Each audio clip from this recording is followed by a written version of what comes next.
fin à la relation. Certaines personnes sont conscientes qu'elles entretiennent une relation avec le partenaire inapproprié, mais elles choisissent de continuer avec leur conjoint pour des raisons économiques. En raison de sa croyance au destin, les gens ont tendance à développer une plus grande tolérance, ce qui peut les amener à des situations à risque. Les théories ne doivent pas nécessairement être exclusives les unes aux autres. Les spécialistes affirment également qu'il est difficile d'apporter des modifications. Il y a une forte probabilité que ceux qui soutiennent la croyance en les âmes sœurs dès leur plus jeune âge maintiennent cette conviction de manière constante tout au long de leur vie. Ces théories ont une grande influence sur la société. Pendant la période comprise entre 20 et 30 ans, la personnalité a tendance à être relativement stable, selon Franiuk. Tout comme le développement de la personnalité, la formation de relations commence dans l'enfance, où les enfants construisent leur conception à partir des interactions qu'ils observent dans leur environnement. Cependant, les deux théories ne s'excluent pas mutuellement. Selon Friedman, il est possible de croire à l'amélioration des relations lorsque les couples collaborent ensemble, tout en maintenant la croyance en l'existence de la personne idéale pour chaque individu. La plupart des gens s'accordent à dire qu'il est possible de grandir ensemble au sein d'une relation. Encore il est possible de modifier la manière dont nous communiquons ces convictions. Nos expériences antérieures devraient influencer notre façon de faire face aux nouvelles relations. La croyance en l'existence d'une âme sœur pas justifica met fin aux relations de manière abrupte et sans communiquer les raisons. Il peut même arriver que vous évitiez les efforts en raison de la perception d'un manque de compatibilité entre vous et votre partenaire. Par conséquent, d'accord CSUR les spécialistes, l'augmentation de la prise de conscience de nos propres inclinations romantiques peut nous aider à surmonter les défis intrinsèques présents dans nos relations amoureuses. Avez-vous eu l'occasion d'ET visualiser nos vidéos récentes sur la plateforme YouTube? Nous vous invitons à vous abonner à notre chaîne. Dans la série sur les relations de couple, il est suggéré d'améliorer cette étape de la vie, qui doit toujours se concentrer sur la préparation au mariage, par l'apprentissage, le développement personnel et enfin le choix. Mais il arrive souvent que je paie des démonstrations d'amour qui peuvent ne pas être appropriées pendant les fiançailles. Examen de répartition des fonds. Le véritable amour implique de partager, de donner et de grandir ensemble, permettant au couple de profiter d'activités constructives en compagnie. Test de force. L'amour authentique nous donne l'énergie et la motivation pour être créatifs et essayer de nouvelles choses. Cela permet au couple de relever des défis ensemble, travailler plus, étudier davantage, s'aider davantage. Test de respect. Le véritable amour fait que les gens s'admirent mutuellement pour leurs qualités et leurs attitudes, générant du respect entre eux. Le test de la coutume. Le véritable amour implique d'accepter les habitudes et les défauts de l'autre personne puisque les changer est compliqué. Changer les mauvaises habitudes est quelque chose que fait celui qui aime. Examen de débat. Le véritable amour implique de pouvoir faire la paix après une dispute, même si vous recevez un refus. Les gens qui ils aiment doivent être prêts à céder quand ils ne sont pas d'accord et à se pardonner les uns aux autres. La preuve de la durée. L'amour authentique peut surmonter des surprises inattendues. Les couples doivent pouvoir faire face non seulement au moment de descanso et le plaisir, mais aussi la routine quotidienne, le travail, les études, les désagréments et toute situation dangereuse. Parfois, Croire en le véritable amour peut vous rendre aveugle à la fois au bon et au mauvais, avec des résultats toxiques pour votre relation. Avez-vous confié vos problèmes de mariage à vos amis et ils vous ont dit que cela ne valait pas la peine de s'inquiéter? Quelqu'un de votre cercle social est dans une relation qui, selon vous, va échouer. Notre façon d'initier et d'entretenir des relations est influencée par deux échelles, découvertes par les psychologues. L'importance que je donne aux premières impressions et aux premiers signes de compatibilité est mesurée dans l'une, tandis que la probabilité de faire face à des problèmes dans les relations est mesurée dans l'autre. Nous ne parlons généralement pas des théories implicites des relations. Nous ne discutons pas ouvertement de notre propension à croire au véritable amour en commençant de nouvelles relations, même si nous y pensons intuitivement. Ces deux échelles peuvent révéler si nous sommes enclins à éviter de parler de problèmes avec nos partenaires, chercher des défauts là où ils n'existent pas et disparaître sans donner d'explication. Les choix de mariage d'autres personnes nous semblent souvent inexplicables en raison des différences d'attitudes implicites. Vous pouvez essayer les deux évaluations pour connaître votre position sur ces échelles. Croyez-vous au coup de foudre? Ou dans l'amour qui grandit avec le temps? Âme sœur, échelle. Utilisez des numéros de 1 à 7 pour répondre aux questions suivantes. Où 1 est totalement en désaccord, et 7 est totalement d'accord. Les gens sont faits l'un pour l'autre, est ce qui détermine le succès d'une relation conjugale. Quelqu'un dans ce monde est parfait, ou presque parfait, pour moi. Dans les mariages, de nombreuses personnes découvrent un lien profond et intime avec leur conjoint au lieu de le construire. Après nous marier, cet extrême IL est important que mon conjoint et moi soyons amoureux l'un de l'autre. Je ne pourrais pas épouser quelqu'un si je n'étais pas amoureux de lui. Il n'y a pas de bon homme, ni de bonne femme. J'espère que mon futur mari, ou femme, est la personne la plus incroyable que j'ai jamais rencontrée. Les gens perdent du temps à chercher un partenaire parfait. La plupart des mariages échouent parce que les gens ne sont pas faits l'un pour l'autre. Avant de les connaître, les liens entre les personnes existent souvent. Notons. Additionnez les chiffres des questions 1, 2, 3, 4, 5, 7, 9 et 10 en premier lieu. Soustrait la valeur de 8 pour les précis et 8 et utilisez le résultat comme réponse, même s'il est négatif.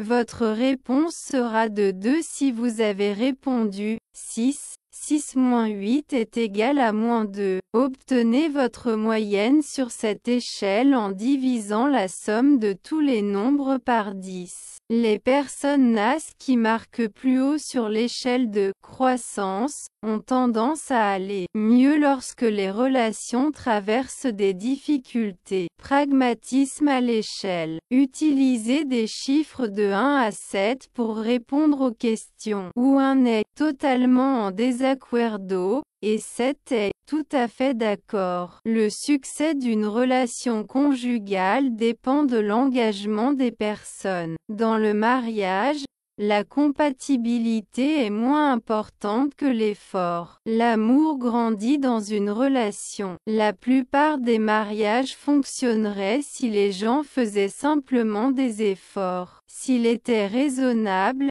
je pourrais être heureusement marié à la plupart des gens. Les gens ne font pas le effort, C'est pourquoi la plupart des mariages échouent. Le temps que vous connaissez quelqu'un détermine à quel point vous le connaissez. Je serais satisfait si je devais épouser n'importe quelle personne. Ce n'est qu'avec le temps que vous pouvez vraiment connaître votre conjoint. Divisez la somme de vos réponses par 9 pour connaître votre score. Ceux qui croient au destin peuvent abandonner la relation et fantasmer avec leur partenaire lorsqu'ils se rendent compte que ce n'est pas leur âme sœur. René Franuc de l'Université Aurora de l'Illinois a utilisé un questionnaire sur les théories des relations dans ses recherches sur les théories implicites, la satisfaction et la longévité des relations. Franuc décrit les deux échelles en utilisant soulmate et pragmatisme. D'autres chercheurs utilisent destination et croissance pour décrire des échelles similaires. Résultats analysés. Ne désespérez pas si vous avez marqué un score élevé dans la croyance en votre âme sœur et vous avez été surpris.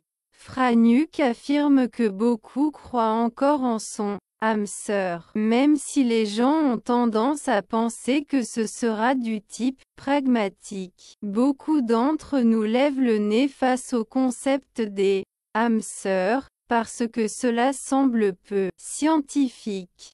Ce n'est qu'un terme. Nous pourrions décrire ceux qui s'identifient à ces croyances romantiques d'une autre manière. Notre culture occidentale nous pousse à croire à ces idées, ce qui n'est donc pas surprenant. Que devez-vous faire maintenant que vous savez combien vous avez marqué? Les personnes qui marquent des points élevés sur les échelles de croissance s'en sortent généralement mieux lorsque les relations traversent une période difficile. L'IS couple qui marque un score élevé sur les échelles de croissance affirme se sentir mieux dans leur relation après avoir résolu un conflit, ce qui peut améliorer la solidité de la relation. Pour évoluer ensemble, il faut que des problèmes petits et relativement sans importance surgissent.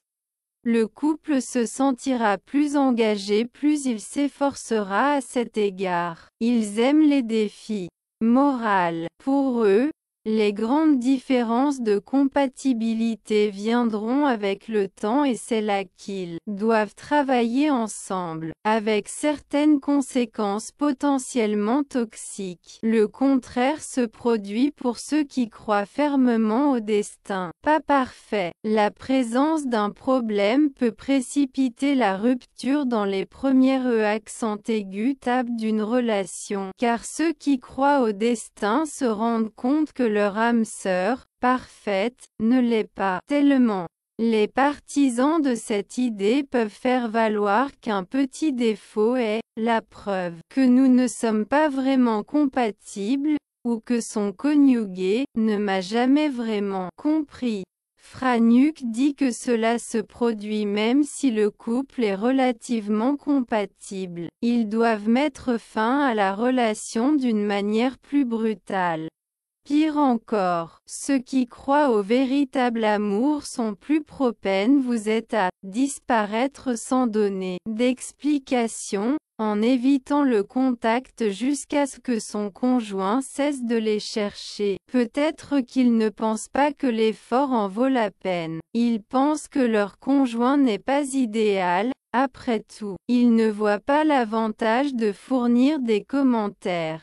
Gilly Friedman, psychologue au St. Mary's College du Maryland qui étudie le rejet social, dit « Il ne le voit pas comme quelque chose de négatif. Dans l'ensemble, le score sur l'échelle de croissance a un effet moindre. Un score élevé en crecimiento signifie que vous avez tendance à voir le fantôme comme quelque chose de vraiment négatif. Ces personnes ignorent aussi plus facilement les conflits. Ils sont sûrs d'avoir trouvé le véritable amour. Franuc dit que ceux qui croient au destin sont plus tolérants envers leurs conjoints et évitent Les bagarres parce qu'ils croient que cette personne est leur âme sœur. Les petits désaccords peuvent être positifs. Vous finirez avec quelqu'un qui n'est pas bon pour vous si vous évitez les grands conflits. Les gens ne changent-ils pas? Les conséquences peuvent être très graves. Ceux qui sont ensemble depuis le plus longtemps ont tendance à négliger les problèmes s'ils croient au destin.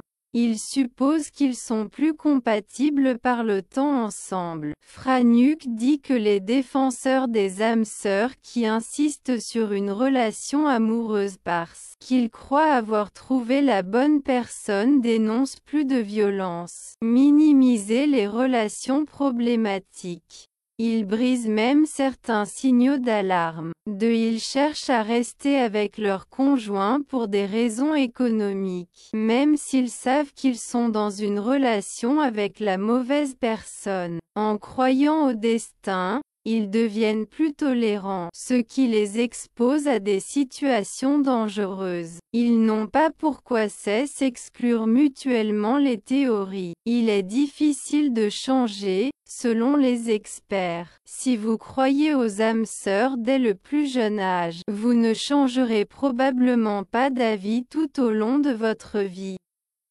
En d'autres termes, ces théories sont enracinées. Notre personnalité est assez stable entre 20 et 30 ans. Franuk dit que les enfants forment des idées sur les relations en se basant sur les relations qui les entourent dès leur plus jeune âge, tout comme la personnalité. Je ne sais pas les deux théories se concluent mutuellement. Friedman dit que vous pouvez croire que les relations s'améliorent lorsque les couples s'efforcent ensemble, mais aussi qu'il y a la personne adaptée pour vous. Il est possible d'évoluer ensemble dans une relation. Peu de gens sont en désaccord avec cette idée. Nous pouvons changer la façon dont nous exprimons ces croyances. Les expériences passées façonnent notre façon de faire face aux nouvelles relations. Nous attendons. Ne terminez pas vos relations en disparaissant sans donner d'explication juste pour croire en une âme sœur. Ou même évitez de faire des efforts si vous pensez que vous et votre partenaire n'est pas compatible. Une plus grande prise de conscience de nos tendances romaines NTICAS peut nous aider à surmonter les obstacles dans nos relations amoureuses, selon les experts. Avez-vous vu nos nouvelles vidéos sur YouTube? Abonnez-vous à la chaîne. Avez-vous l'impression qu'il y a des gens que vous étiez censés rencontrer ou qui vous font vous sentir chez vous chaque fois que vous êtes près d'eux? Ces personnes peuvent contribuer à vos blessures les plus transformatrices ou vous rendre fou. De temps en temps, les âmes sœurs sont des personnes avec lesquelles vous avez une forte connexion d'âme. Les âmes sœurs ressentent un lien significatif au niveau de l'âme. Quelque chose d'autre vous a uni ou est en jeu, transcendant le plan terrestre de votre relation en tant que collègue de travail ou amant. Vos âmes se sont mises d'accord avant cette vie pour se rencontrer maintenant. Vous avez peut-être l'impression de vous être rencontrés dans une vie passée. AMBG dit que le mot « âme sœur » semble souvent connoter l'exclusivité. Maître spirituel et auteur de best-seller, Tess Whitehurst. Nous avons beaucoup d'âmes sœurs, selon Whitehurst. Nous sommes tous liés au niveau de l'âme parce que nous formons partie d'une humanité commune, ou d'une conscience spirituelle. Reconnaître une âme sœur. Il peut y avoir des chevauchements entre les différents types. Voyons voir. De différentes manières, quelqu'un peut être votre âme sœur. Résumez les textes en espagnol. Deux personnes ressentent un lien significatif ou extraordinaire au niveau de l'âme. C'est une âme sœur. Le type le plus courant d'âme sœur sont certaines âmes avec lesquelles vous avez accepté de vous associer dans cette vie. Ils ont peut-être été d'accord d'où être de meilleurs amis, des beaux-parents, élever des enfants ensemble ou ouvrir une entreprise ensemble. Une association d'âmes peut être avec quelqu'un que vous connaissez à peine de peu de temps, comme une personne influente dans votre secteur qui vous offre une grande opportunité dans votre carrière, ou avec quelqu'un que vous connaissez intimement de toute une vie, comme un frère bien-aimé. Les âmes sœurs sont conçues pour vous aider dans cette vie à différents égards et pour que vous accédiez ce que votre âme a planifié sur terre. Les âmes sœurs nous rappellent à quel point notre vie est belle et entrelacée. Aucun d'entre nous ne peut faire cette vie seul. C'est le sentiment qu'une autre âme est dans votre vie pour une raison lorsque vous ressentez un lien d'âme. Le sentiment d'avoir un lien d'âme avec un nouvel ami ou un partenaire potentiel pourrait vous inspirer à faire une place dans votre vie pour cette relation, même si votre vie est très chargée. Apporter à la maison la mascotte d'un ami qui déménage à l'extranjero peut se sentir comme la bonne chose si vous ressentez un lien d'âme avec l'animal. Il n'est pas nécessaire d'être intéressé à avoir un animal de compagnie pour envisager cette option. Les liens de l'âme sont comme la chanson de Bruce Springsteen, unissant les gens. Le concept de vie passée est mentionné dans de nombreuses religions et philosophies orientales. La façon dont il décrit la connexion m'indique toujours si un client a rencontré quelqu'un qu'il a bien rencontré dans une vie passée. Ils peuvent dire: je ne me suis jamais senti comme ça, si la connexion se manifeste comme une romance. Lorsque deux âmes ont partagé une vie passée significative, elles peuvent être inexplicablement attirées l'une par l'autre dans cette vie, et la chimie sexuelle peut être hors du commun. L'énergie accumulée au cours d'autres vies ensemble est une reconnaissance de l'âme que les gens ressentent. Les âmes sœurs de vie passée sont extrêmement puissantes. Bien que vous puissiez avoir une reconnaissance de l'âme avec n'importe quel type d'âme sœur, deux âmes pourraient convenir de se réincarner et de se rencontrer après 1000 ans de séparation, selon le docteur Brian Weiss, expert en régression à des vies passées. Vous ne devez pas nécessairement former un couple dans cette vie, même si vous avez eu une vie passée importante avec quelqu'un et ressentir tout ce que vous ressentez. Jugez la relation en fonction de la façon dont vous vous traitez maintenant et de qui vous êtes aujourd'hui. Essayez de guérir le lien des vies passées avec votre amant actuel. Même si vous rompez, libérer quelqu'un avec amour implique de leur souhaiter le meilleur mais de les garder hors de votre vie. Lorsque les âmes se rejoignent dans cette vie, elles cherchent souvent à guérir quelque chose ou à s'améliorer. Parfois, les âmes sœurs karmiques sont appelées âmes sœurs boules de démolition. Considérez le karma simplement comme une énergie neutre de cause à effet, plutôt que de le considérer comme quelque chose de bon ou de mauvais, ou comme un système de punition et de récompense. Dans une large mesure, le plan terrestre est une dimension de cause à effet.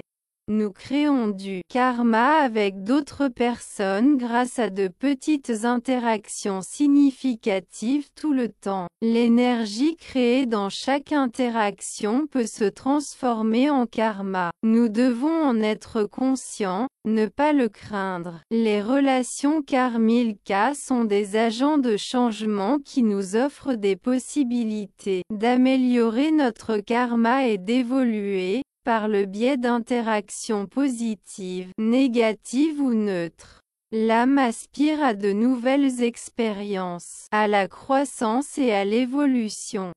Gardez cela à l'esprit. Il y a certaines choses que je sais avec certitude après avoir donné des milliers de lectures intuitives à des clients du monde entier. Comme dirait Oprah, il est possible que nous nous associons à cette personne lorsque nous entrons dans une relation amoureuse importante ou que nous tombons amoureux. La relation nous donne l'occasion ultime de guérir, d'apprendre et de grandir. Les âmes sœurs romantiques peuvent avoir tendance à toucher vos plus grandes blessures ou à vous mettre au défi dans des relations heureuses ou saines. Dans une relation amoureuse, deux âmes entrent ensemble dans une classe. De nombreux clients ont rencontré leur partenaire idéal et ont dit « J'ai attendu toute ma vie pour rencontrer cette personne ».